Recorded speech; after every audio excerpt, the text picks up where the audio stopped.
देखिए जी, बिजनेस के न्यूमेरिकल्स जो है वो आप लोगों को तंग कर रहे हैं, आप लोगों को मुश्किल लगते हैं। So the thing is that कि हम इसको सॉल्व करते हैं। आप लोगों के पास बुक्स जो हैं वो अवेलेबल होंगी। उन बुक्स में ना ये आपका एक बना हुआ है, एक पूरा स्केड्यूल कि किस किस अटेम्प्ट में कौन कौन से न्यूमेरिकल में कौन कौन सी एडजस्टमेंट है, वो हमने क्या करनी है, यहाँ पे करनी है। अब देखें, मेरी बुक में कोई 19 के करीब बिजनेस के न्यूमेरिकल्स जो हैं वो अवेलेबल हैं, मौजूद हैं।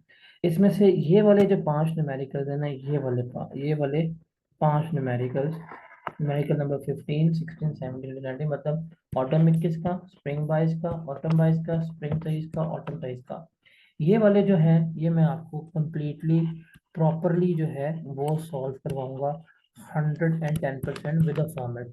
लेकिन इससे पहले वाले जो न्यूमेरिकल्स हैं वो क्या करूँगा, वो मैं सिर्फ और सिर्फ आपको एडजस्टमेंट उसकी बताऊंगा, ताकि थोड़ा सा आपको नो हाउ हो। बिकॉज ये न्यूमेरिकल्स इनका डिफिकल्टी लेवल जो है थोड़ा सा ज़्यादा है, इसलिए ये मैं आपको क्या करूँगा, प्रॉपरली सॉल्व करवा रहा हूँ।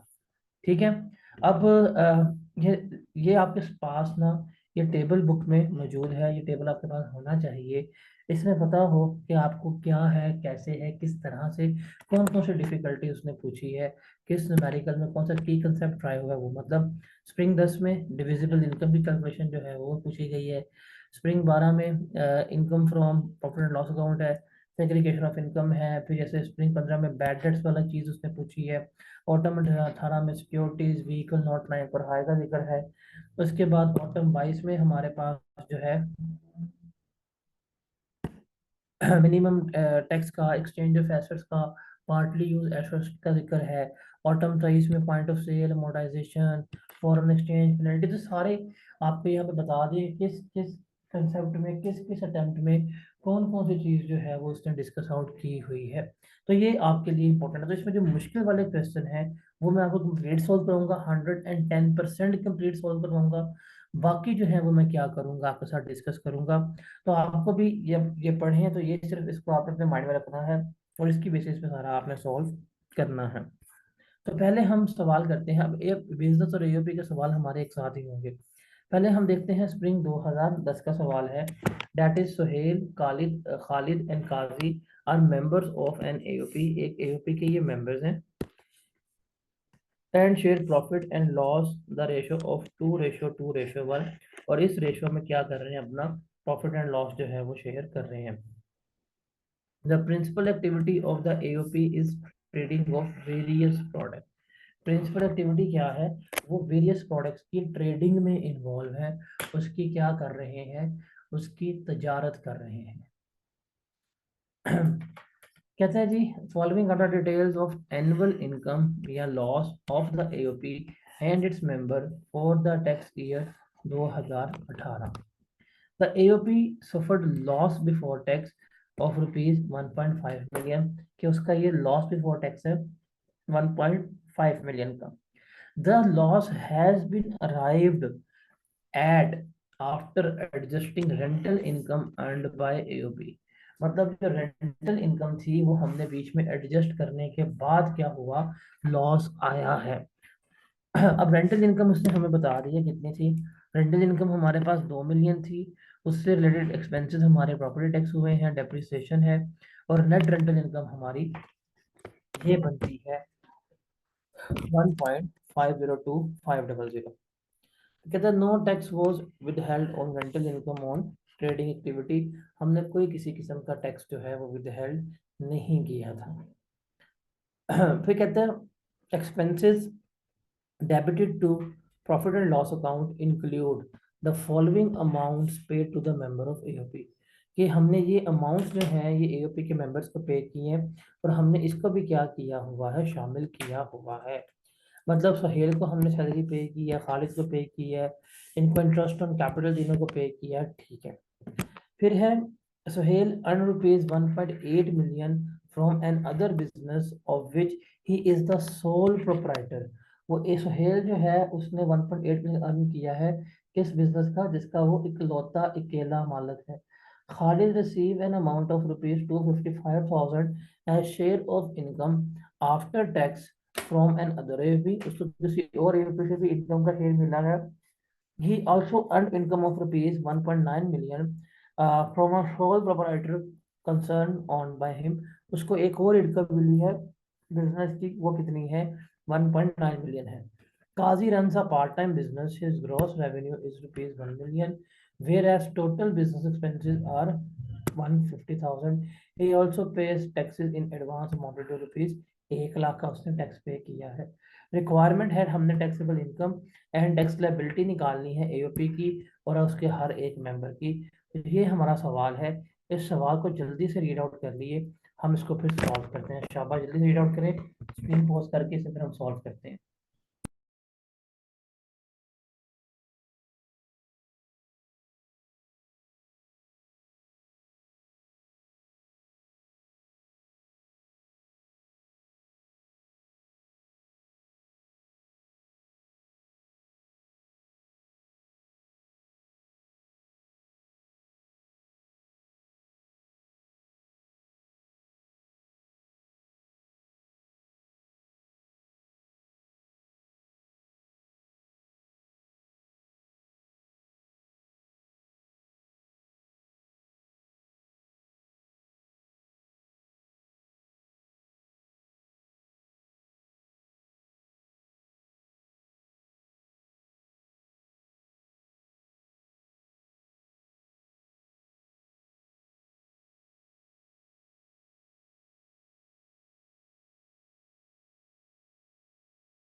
चलें जी, हम इसको सॉल्व करते हैं. पहला क्वेश्चन है, एओपी का भी बीच में है, हम इसको प्रॉपर जो है वो सॉल्व करेंगे. यहाँ पे आ रहेगा हमारे पास सुहेल, खालिद एंड काजी. ठीक है, ये एओपी है. इसकी हम क्या कर रहे हैं? Calculation of taxable income. तो ये आपने दो कॉलम्स यहाँ पे ड्रॉ करने हैं. एक ये आ गया, एक आपके पास ये आ गया. ये है हमारे पास इनकम फ्रॉम बिजनेस. हम यहाँ पे ले लेंगे, ये क्या आ जाएगी? ये मेरे पास इनकम फ्रॉम बिजनेस आ जाएगी. अब इसने लॉस दिया हुआ है. इसने क्या दिया हुआ है? लॉस दिया हुआ है. कितने का? 15 लाख का. हम यहाँ पे लिख देंगे जी, लॉस फ्रॉम बिजनेस 15 लाख है. यहाँ पे नेगेटिव लिख दिया 15 लाख. अब इसने क्या किया है? इसने ये रेंटल इनकम बीच में ऐड थी. अब ये इनकम थी इनकम फ्रॉम प्रॉपर्टी की. अब ये जो प्रॉपर्टी की इनकम है, हम पढ़ के आ चुके हुए हैं कि इनकम फ्रॉम प्रॉपर्टी का पार्ट बनती है, बिजनेस का पार्ट नहीं बनती. इसने ये इनकम फ्रॉम बिजनेस में शामिल की हुई है, ऐड की हुई है. तो हम क्या करेंगे, इसमें से ये इनकम फ्रॉम प्रॉपर्टी जो है वो क्या करवा देंगे? लेस करवा देंगे, बिकॉज ये इनकम फ्रॉम प्रॉपर्टी जो है वो हमारी प्रॉपर्टी वाले हेड ऑफ इनकम में जाएगी, इसमें नहीं जा रही होगी. तो ये हम क्या करेंगे, इसमें से लेस करवा देंगे. तो ये भी नेगेटिव है, ये भी आ जाएगा हमारे पास 1502,500. ये हम इसमें से क्या करेंगे? लेस करवा देंगे. अब इसने एक्सपेंसेस तो हमें कोई गिवन नहीं की है. ये सैलरीज और ये इंटरेस्ट वगैरह पे की है, वो हम ऐड बैक करेंगे, ये हमें अलाउ नहीं होती. हम पढ़ के आ चुके हुए हैं कि सैलरीज या इंटरेस्ट पेड टू पार्टनर्स जो है वो क्या होती हैं, हमें डिसअलाउ होती हैं. हम ऐड बैक कर देंगे कौन सी चीज़ें? जितने भी हमारे इन एडमिसिबल एक्सपेंसेस होंगे वो हम सारे के सारे क्या कर देंगे? ऐड बैक कर देंगे. अब इसने सैलरी पे की थी, सुहेल को पे की थी इसने सैलरी, और इसने सैलरी पे की थी खालिद को. सुहेल को सैलरी इसने पे की थी 9 लाख, और खालिद को पे की थी 6 लाख. 9 लाख और 6 लाख.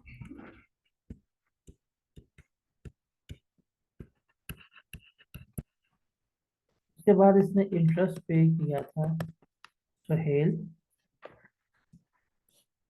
खालिद को और काजी को, वो भी हम ले लेते हैं. वो था 3 3 5.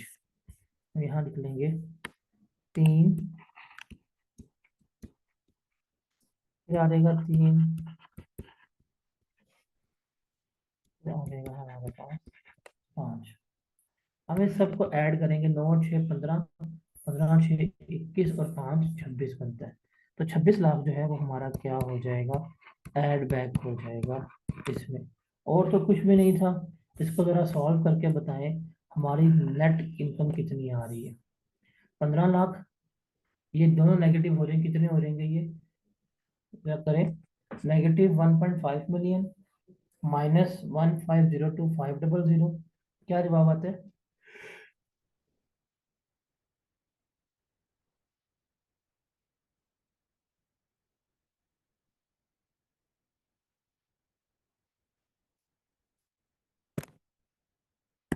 ये 3002500 में से 26 लाख लेस करवा दें, कितना आएगा।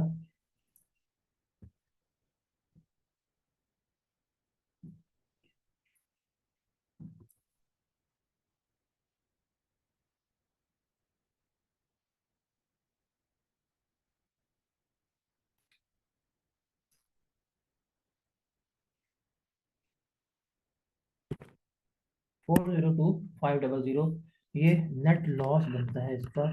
402,500, दिस इज बिजनेस लॉस।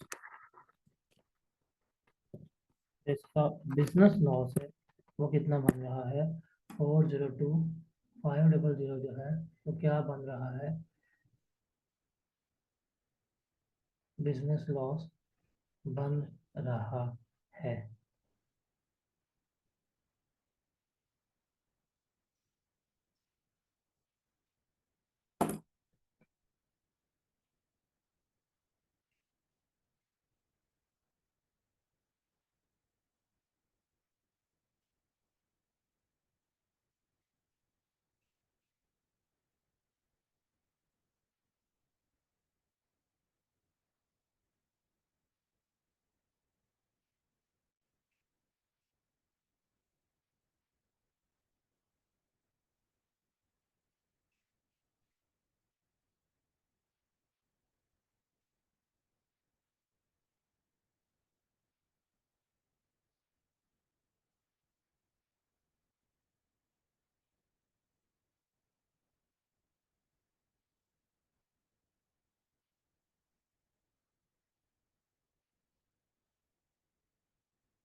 अब हम यहाँ पे बिजनेस लॉस निकाल लिया।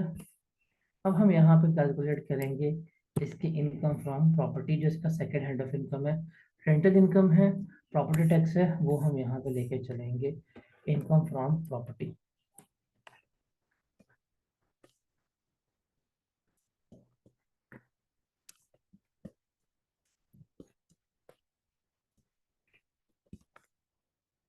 अब इनकम फ्रॉम प्रॉपर्टी में सबसे पहले आएगा हमारे पास रेंट।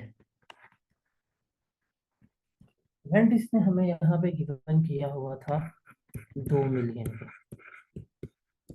इसमें सबसे पहले हम लेस करवाएंगे रिपेयर्स, और वो होंगे हमारे पास 1/5 ऑफ आर सी टी या रेंट। तो 2 मिलियन का 1/5 में कितना बनता है, 4 लाख।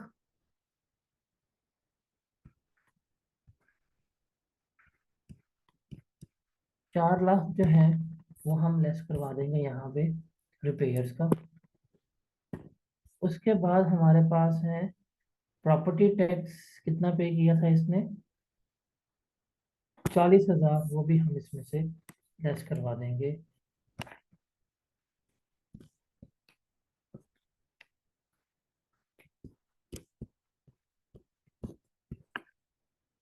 तो इसकी नेट इनकम फ्रॉम प्रॉपर्टी कितनी आ जाएगी, 1560000।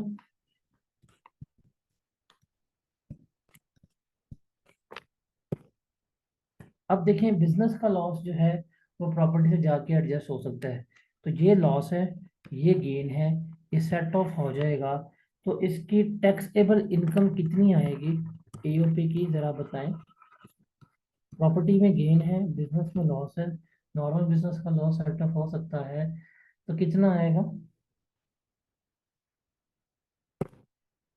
1157,500। तो ये क्या बन जाएगी, इसकी इनकम बन जाएगी 1157,500 टैक्सेबल इनकम। अब इसके ऊपर हमने क्या करना है, इसकी टैक्सेशन करनी है और इसके ऊपर हमने रेट अप्लाई करना है। तो टैक्सेशन के लिए हमें पता है क्या लगेगा, इसके ऊपर स्लैब, नॉन सैलरीड के स्लैब जो है वो लग रहे होंगे।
तो हम इसके ऊपर जाएंगे और हम इसके ऊपर अपना स्लैब रेट लगाएंगे नॉन सैलरीड का।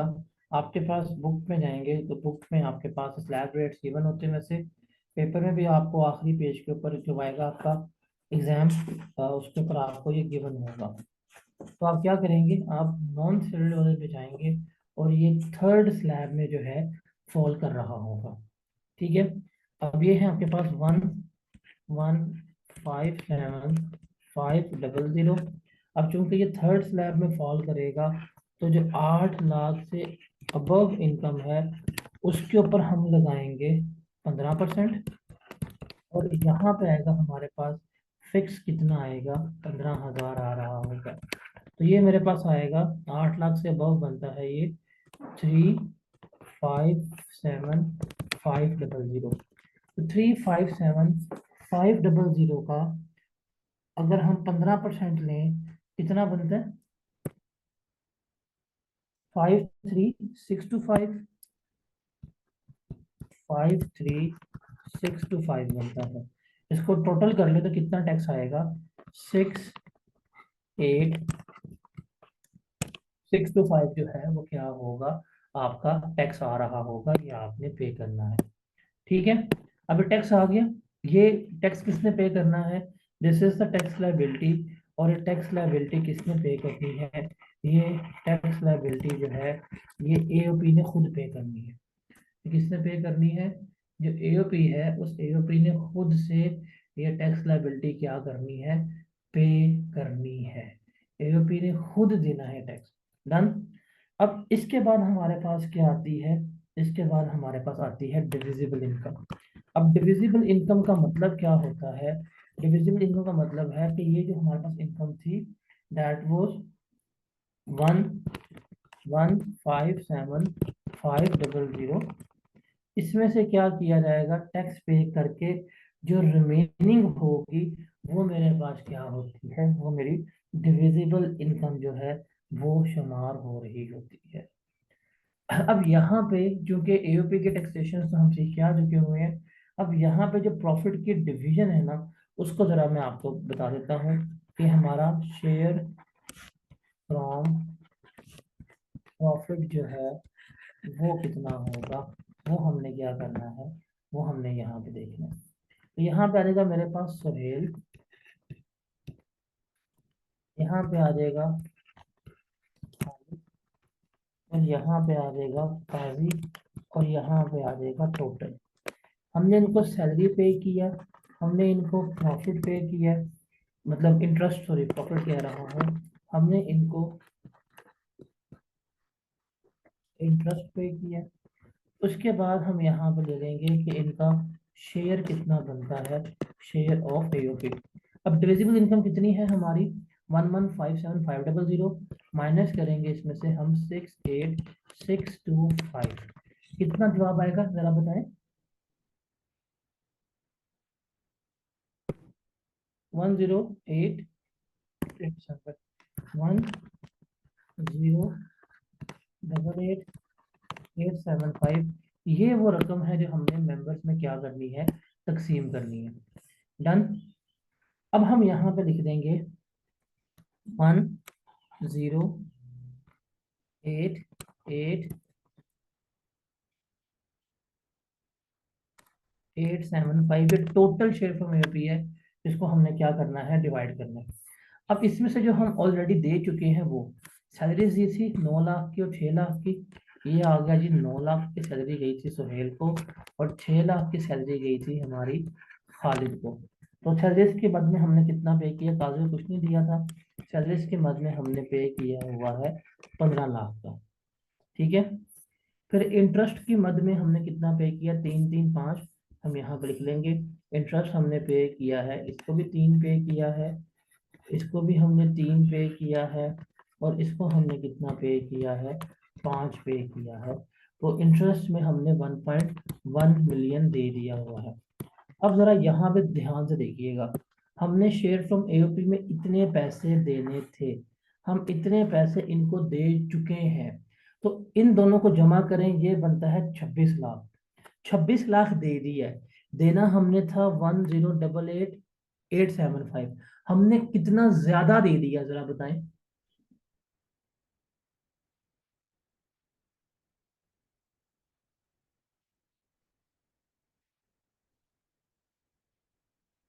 डिफरेंस लेना कितना बनता है,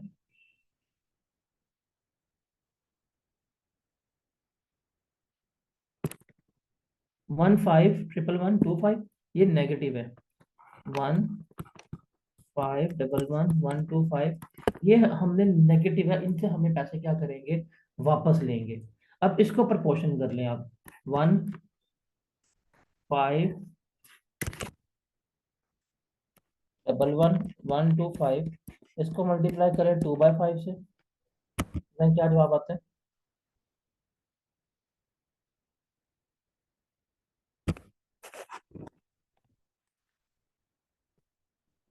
60,455।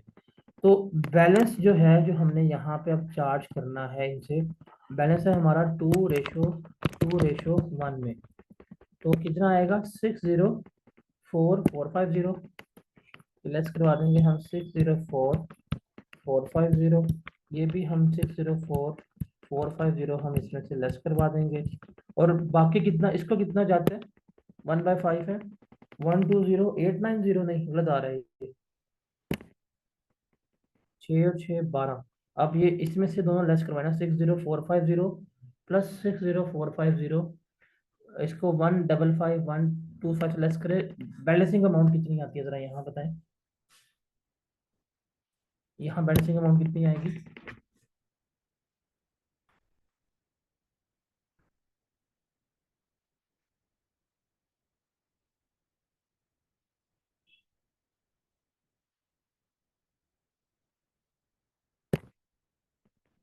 ये 0,225।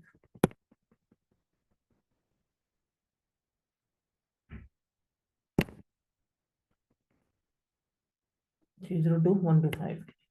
अब आप निकाल लें 9 लाख जमा 3 लाख माइनस दिस 6 लाख जमा 3 लाख माइनस दिस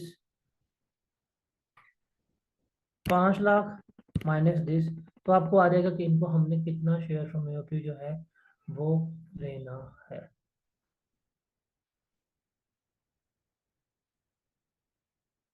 तो कितना आएगा हमारा?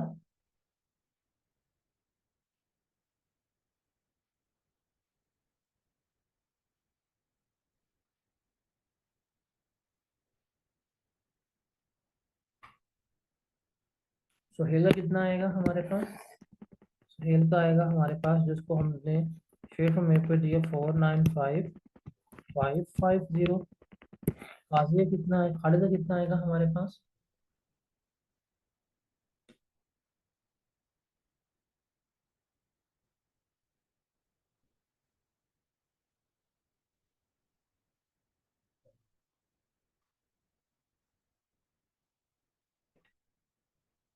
खालिद का 295,50। और कासिया कितना आएगा?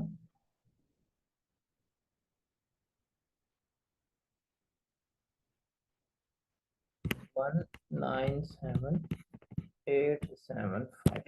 तो ये इनकी हमने डिविजन कर दी। इसको इतना शेयर, इसको इतना शेयर, इसको इतना शेयर जो है वो हम दे रहे होंगे। ये सवाल था। अब मेंबर्स की टैक्सेशन जो है ये आपकी असाइनमेंट है, ये आप लोगों ने खुद करनी है।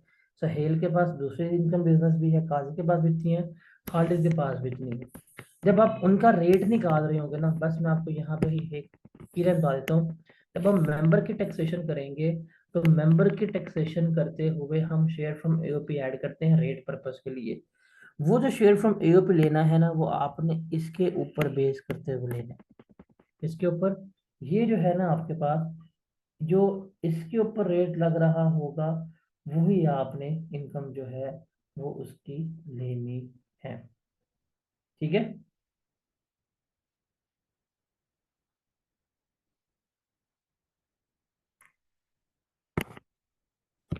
ये हमारा पहला सवाल जो है बिजनेस का यहाँ पर कंप्लीट होता है।